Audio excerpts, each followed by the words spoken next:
The top title contenders ran 1-2-3 for a bit at Charlotte Motor Speedway, setting it up to separate themselves from the rest of the championship field.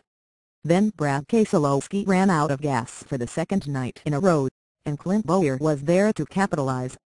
The chase for the Sprint Cup Championship got a whole lot tighter Saturday night. Bowyer's victory, his first of the chase and career-best third of the season, pushed him into what could be a four-man title picture. He jumped up to fourth in the standings, 28 points. Thank you for trying, verbose. This recording will go away once the product has been purchased. Behind leader Keselowski at the halfway point of the 10-race chase. 5 races left, and we're still in contention for a championship, Bowyer said. In part, because it was a disastrous night for Keselowski. He dominated the race, but his Penske Racing team made its second mistake of the weekend, its strategy backfiring when his number 2 Dodge ran out of gas with 58 laps remaining. Keselowski went from a likely win to a lap down and an 11th place finish. He also had his lead in the standings sliced in half. Thank you for trying, verbose. This recording will go away once the product has been purchased. To 7 points over 5-time champion Jimmy Johnson. Win some, lose some, guys, it's all good, he immediately told his Penske crew in a pep talk over his radio. Keselowski, who also ran out of gas Friday night in the Nationwide Series race because of a fueling error, then asked his crew if he led the most laps Saturday night. Indeed, he led 139 of the 334, but had little to show for his effort. "It's blackjack, you're not going to win every hand," he said. "When you got thank you for trying, verbose." This recording will go away once the product has been purchased. A bad deal, you have to try not to have too many chips on the table. But Keselowski was able to see a silver lining in still finishing 11th. "It was a worst-case scenario," he said. "We minimized the damage as best we could." Denny Hamlin finished second and is third in the chase, 15 points back, and Johnson finished third. Neither felt all that bad for Keselowski. "Live by the sword, die by the sword," Hamlin said. "I don't know how much it hurt. Thank you for trying, verbose." This recording will go away once the product has been purchased. Him at the end of the day, Johnson said. "I've been doing this long enough, too. When you see something happen, in your mind you're like there's an opportunity, and before you know it, it happens to you." Both had to play their own fuel-saving game, especially in the closing laps. Hamlin couldn't make a run at winner Bowyer, and Johnson said he couldn't try to chase down Hamlin.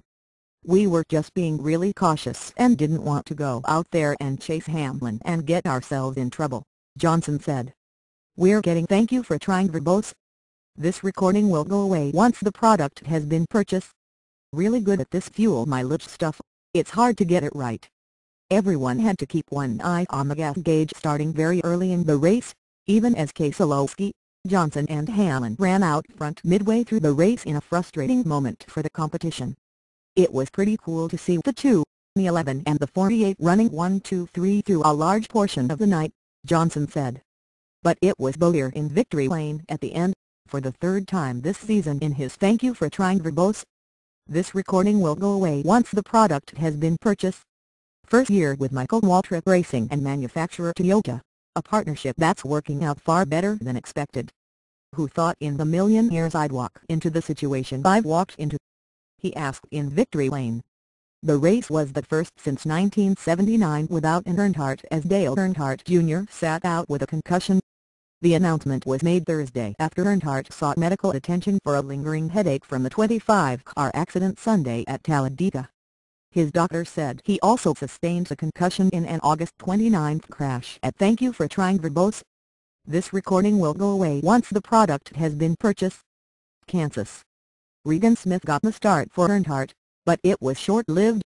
The engine in the number 88 Chevrolet failed during the first third of the race, sending Smith to the garage for the night.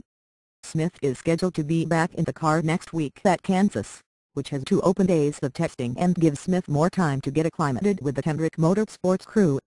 "It's a good team, it's a good car, and everybody at Hendrick Motorsports does a great job," Smith said. "I'm looking forward to "Thank you for trying, verbose." This recording will go away once the product has been purchased. Next week. "I'm getting comfortable with the cars, comfortable with the equipment. Should be fun to go to Kansas. Kurt Busch, hired to replace Smith at Furniture Row Racing next season, got a jump on that job early by taking over the job this week and finished 21st in his debut race. That opened up Busch's seat at Phoenix Racing, and Smith was scheduled to drive that car at Charlotte. But when Smith got the call to replace Earnhardt, the team gave a chance to A.J. Allmendinger, who made his first start since his thank you for trying verbose. This recording will go away once the product has been purchased. July suspension for failing the random drug test. Allmendinger, who had not raced since June 29, finished 24th. Greg Biffle, who set a track record in winning the pole, finished 4th. It moved him up 3 spots in the points to 6th. He was followed in the finishing order by non-chase drivers Kyle Busch, Mark Martin and Carl Edwards. Casey Kinnan was 8th, but it cost him a spot in the chase standings and he's now 5th. Joey Logano, winner of Friday night's nationwide race, was 9th and chase driver Martin Truex Jr. was thank you for trying verbose. This recording will go away once the product has been purchased. 10th to give him W are all 3 of its drivers in the top 10.